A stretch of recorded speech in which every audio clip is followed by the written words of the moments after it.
ಸರಗೂರಿನಲ್ಲಿ ತನಿಖಾ ಅಧಿಕಾರಿಗಳು ಸಮರ್ಪಕವಾಗಿ ತನಿಖೆ ಮಾಡದೆ ಅನ್ಯಾಯ ಎಸಗಿದ್ದು, ಇಂತಹ ಅಧಿಕಾರಿಗಳ ವಿರುದ್ಧ ಶಿಸ್ತು ಕ್ರಮವನ್ನು ತೆಗೆದುಕೊಳ್ಳುವ ಮೂಲಕ ಸರ್ಕಾರ ಅರ್ಹ ಫಲಾನುಭವಿಗಳಿಗೆ ಸೂಕ್ತ ಪರಿಹಾರ ನೀಡಬೇಕೆಂದು ಪಟ್ಟಣದ ತಾಲೂಕು ಕಚೇರಿ ಮುಂಭಾಗದಲ್ಲಿ ಆದಿಕರ್ನಾಟಕ ಮಹಾಸಭಾ ಹಾಗೂ ಸಂವಿಧಾನ ಸಂರಕ್ಷಣಾ ಸಮಿತಿ ಮತ್ತು ನೆರೆ ಸಂತ್ರಸ್ತರ ಹೋರಾಟ ಸಮಿತಿಯಿಂದ ನಡೆಯುತ್ತಿರುವ ಅಹೋರಾತ್ರಿ ಪ್ರತಿಭಟನಾ ಧರಣಿ 7ನೇ ದಿನ ಪೂರೈಸಿರುವ ಹಿನ್ನೆಲೆ ಬುಧವಾರ ಕಂದಾಯ ಇಲಾಖೆ ಸರ್ಕಾರದ ವಿರುದ್ಧ ವಿವಿಧ ಘೋಷಣೆ ಕೂಗುವ ಮೂಲಕ ಪ್ರತಿಭಟಿಸಿದರು. ಅಲ್ಲದೆ ಅನ್ಯಾಯಕ್ಕೊಳಗಾದವರ ಫಲಾನುಭವಿಗಳಿಗೆ ಸೂಕ್ತ ಪರಿಹಾರ ಸಿಗುವವರೆಗೂ ನಿರಂತರವಾಗಿ ಪ್ರತಿಭಟನೆ ನಡೆಸುವ ಎಚ್ಚರಿಕೆ ನೀಡಿದರು.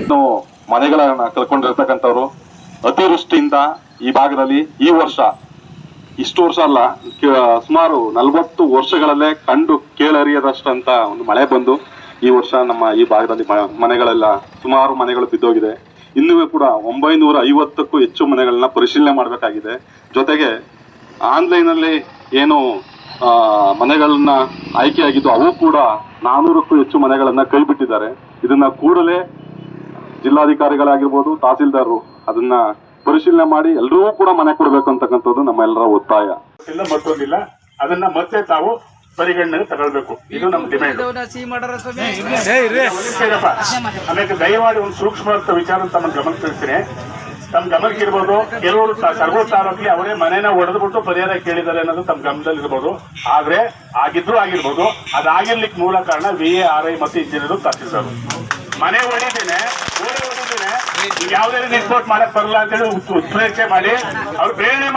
ಈ ಪ್ರತಿಭಟನಾ ಧರಣಿ ಸ್ಥಳಕ್ಕೆ ಬುಧವಾರ ಜಿಲ್ಲಾಧಿಕಾರಿ ಡಾಕ್ಟರ್ KV ರಾಜೇಂದ್ರ ಭೇಟಿ ನೀಡಿ ಮನವಿ ಸ್ವೀಕರಿಸಿದರು. ಮನವಿ ಸ್ವೀಕರಿಸಿ ಮಾತನಾಡಿದ ಜಿಲ್ಲಾಧಿಕಾರಿ, ಮಳೆ ಬಂದಾಗ ಹಳೆಯ ಮನೆಗಳಿಗೆ ಹಾನಿಯಾಗುವುದು ಸಹಜ. ರಾಜ್ಯ ಸರ್ಕಾರ NDRF ಆದೇಶ ಪ್ರಕಾರ ಮನೆಗಳ ಅರ್ಜಿಯನ್ನು ಸ್ವೀಕರಿಸಿದೆ. ಅರ್ಜಿ ಸ್ವೀಕರಿಸುವಾಗ ಹಲವಾರು ಗೊಂದಲಗಳಾಗಿದ್ದು ಅದು ಗಮನಕ್ಕೆ ಬಂದಿದೆ. ಕಾನೂನಾತ್ಮಕವಾಗಿ ಸರ್ಕಾರದ ಆದೇಶ ಆಧಾರದಲ್ಲಿ ಕೆಲಸ ಮಾಡಬೇಕಿದೆ. ಅರ್ಜಿ ಕೊಟ್ಟ ಮೇಲೆ ಒತ್ತಡ ಹಾಕುವುದು ಸರಿಯಲ್ಲ ಎಂದು ತಿಳಿಸಿದರು. ಅರ್ಜಿ ಹಾಕಿದವರಿಗೆಲ್ಲ ಸರ್ಕಾರ ಪರಿಹಾರವನ್ನು ನೀಡಲು ಸಾಧ್ಯವಿಲ್ಲ. ನಿಜವಾದ ಅರ್ಹ ಫಲಾನುಭವಿಗಳಿಗೆ ನ್ಯಾಯ ದೊರಕಿಸಿಕೊಡಬೇಕು. ಅಧಿಕಾರಿಗಳನ್ನು ಸ್ಥಳಕ್ಕೆ ಭೇಟಿ ನೀಡಿ ಮತ್ತೆ ತನಿಖೆ ನಡೆಸಿ ಕಾನೂನಾತ್ಮಕವಾಗಿ ನ್ಯಾಯ ದೊರಕಿಸಿಕೊಡುವ ಭರವಸೆ ನೀಡಿದರು. ಈ ಭರವಸೆಯಿಂದಾಗಿ ಪ್ರತಿಭಟನಾಕಾರರು ತಮ್ಮ ಪ್ರತಿಭಟನೆಯನ್ನು ಹಿಂಪಡೆದುಕೊಂಡರು.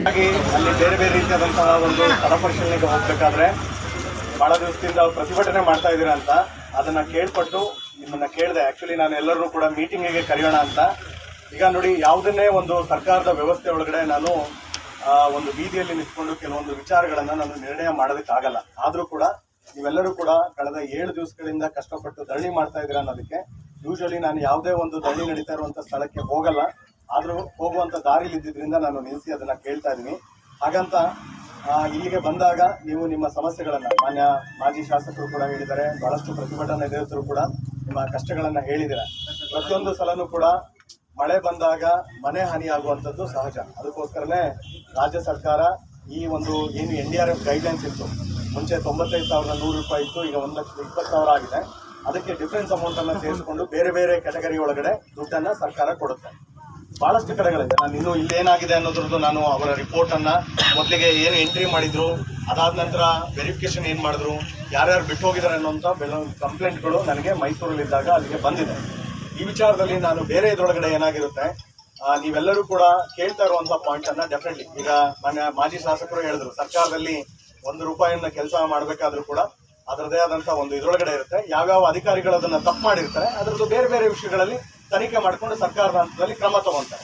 ಮಾಜಿ ಶಾಸಕ ಬೀಚನಹಳ್ಳಿ ಚಿಕ್ಕಣ್ಣ ಮತ್ತು ಸಂಶೋಧಕರ ರಾಜ್ಯಾಧ್ಯಕ್ಷ ಮರಿದೇವಯ್ಯ, ಹುಣಸೂರು ಉಪವಿಭಾಗಾಧಿಕಾರಿ ರುಚಿ ಬಿಂದಾಲ್, ಜಿಲ್ಲಾ ಪಂಚಾಯಿತಿ CEO ಪೂರ್ಣಿಮಾ, ತಹಶೀಲ್ದಾರ್ ಚೆಲುವರಾಜು, ಜಿಲ್ಲಾ ಪಂಚಾಯಿತಿ ಮಾಜಿ ಸದಸ್ಯರಾದ ಚಿಕ್ಕವೀರನಾಯಕ, ಭಾಗ್ಯಲಕ್ಷ್ಮಿ, ಸಂವಿಧಾನ ಸಂರಕ್ಷಣಾ ಸಮಿತಿ ತಾಲೂಕು ಅಧ್ಯಕ್ಷ ಬರ್ವಾಳ್ ಬಸವರಾಜು, ಆದಿಕರ್ನಾಟಕ ಮಹಾಸಭಾದ ಅಧ್ಯಕ್ಷ ಶಿವಣ್ಣ, ಪ್ರಧಾನ ಕಾರ್ಯದರ್ಶಿ ಕುರ್ನೇಗಾಲ ಬೆಟ್ಟಸ್ವಾಮಿ, ಮಹಾಸಭಾದ ಪ್ರಧಾನ ಕಾರ್ಯದರ್ಶಿ ಮಲ್ಲೇಶ್, ಮಾಜಿ ಅಧ್ಯಕ್ಷ ಮುದ್ದುಮಲ್ಲಯ್ಯ, ಸಮಿತಿ ಅಧ್ಯಕ್ಷ ಬಸವಣ್ಣ, ವಕೀಲ ಜವರಯ್ಯ, ಗೋವಿಂದಾಚಾರಿ, ಪುಟ್ಟಸ್ವಾಮಿ, ಶಿವಚನ್ನ, ಗ್ರಾಮೀಣ ಮಹೇಶ್, P ಚಿನ್ನಣ್ಣ, ಪ್ರಕಾಶ್, ಶಿವಲಿಂಗಯ್ಯ, ರಾಜೇಶ್, ಶಿವರಾಜು, ಮಲ್ಲಿಕಾರ್ಜುನ, ಶಂಕರ್, ಸರಗೂರು ಕೃಷ್ಣ, ಲಂಕೆ ಲಕ್ಷ್ಮಣ್, ಸಿದ್ದರಾಜು, ಅಂಕರಾಜು, ನಾಗರಾಜು, ತಿಮ್ಮನಾಯಕ, ಸೋಮಣ್ಣ, ನಾಗರಾಜು, ವಾಲ್ಮೀಕಿ, ಸಿದ್ದರಾಜು, ಶಿವಲಿಂಗಯ್ಯ ಸೇರಿದಂತೆ ಸಂವಿಧಾನ ಸಂರಕ್ಷಣಾ ಸಮಿತಿ, ಆದಿಕರ್ನಾಟಕ ಮಹಾಸಭಾದ ಪದಾಧಿಕಾರಿಗಳು, ನೆರೆ ಸಂತ್ರಸ್ತರು ಹಾಜರಿದ್ದರು. ವರದಿ ಚಂದ್ರ ಹಾದನೂರು, ತುರುವೇಕೆರೆ. ಅವರಿಗೆ ಮೊದಲನೇ ಹಂತದಲ್ಲಿ ಕಂದಾಯ ಅಧಿಕಾರಿ ಎಲ್ಲರೂ ತಪಾಸಣೆ ಮಾಡಿ ಮಂಜೂರಾತಿ ಮಾಡಿದ ಆ ಅರ್ಜಿಗಳನ್ನ ಏಕಾಏಕಿ ಯಾವ ಕಾರಣದಿಂದ ಪುನರ್ ಪರಿಶೀಲನೆ ಮಾಡಿ ವಜಾ ಮಾಡಿದಂತ ನನಗೆ ಗೊತ್ತಿಲ್ಲ. ಇವತ್ತು ನಮ್ಮ ತಾಲೂಕಿಗೆ ನನಗೆ 78 ವರ್ಷ, 78 ವರ್ಷದಲ್ಲಿ 18 60 ವರ್ಷ ನೀವು ನಾನು ಈ ಥರ ನೆರೆ ಬಂದಿರೋದು ನೋಡಿಲ್ಲ. ಆ ಥರ ತಮ್ಮ ಮಾಹಿತಿ ಇದೆ. ಉದಾಹರಣೆಗೆ ನಗರ ಪ್ರದೇಶದಲ್ಲೂ ಕೂಡ ಒಳ್ಳೊಳ್ಳೆ ಕಾಂಕ್ರೀಟ್ ಬಿಲ್ಡಿಂಗ್ಗಳು ಬಿದ್ದೋಗಿದೆ. ನಮಗೆ ಗೊತ್ತು ಜಿಲ್ಲಾಧಿಕಾರಿಗಳು. ಜೊತೆಗೆ ಇಲ್ಲಿರ್ತಕ್ಕಂಥ ಎಲ್ಲರೂ ಮುಖ ನೋಡಿ ಇವರು ಹೇಗಿದ್ದಾರೆ, ಯಾವ ಥರ ಇದ್ದಾರೆ, ಅವ್ರ ಬದುಕೇನು ನೋಡಿದ್ವಿ. ನೋಡಿ ಮಾನವೀಯತೆ ದೃಷ್ಟಿಯಿಂದ, ಕಾನೂನು ಕಟ್ಟಳೆಯಿಂದಲ್ಲ, ಮಾನವೀಯತೆ ದೃಷ್ಟಿಯಿಂದ ನೀವು ಇವರಿಗೆ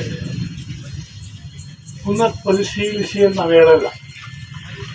ಅವ್ರು ಏನು ಮುಂಜೂತೆ ಮಾಡಬೇಕು 600 700 ಇದೆಯೋ ಆ ಅರ್ಜಿದಾರರಿಗೆಲ್ರಿಗೂ ನೀವು ಮನೆ ಮುಂದೆ ಊಟ ತಿಂಡಿನೂ ಸಹ ಕಾಣದೆ ಇಲ್ಲಿ ಕೂತಿರ್ತಕ್ಕಂಥ ಎಲ್ಲ ಬಡ ಜನರ ಅಹವಾಲುಗಳನ್ನ ಬಂದ ಒಂದು ಕೆಲವೇ ದಿನಗಳಲ್ಲಿ ನಮಗೆ ಭೇಟಿ ನೀಡ್ತಕ್ಕಂಥ ತುಂಬಾ ಬಹಳ ಸಂತೋಷಕರವಾದಂತಹ ಸಂಗತಿ.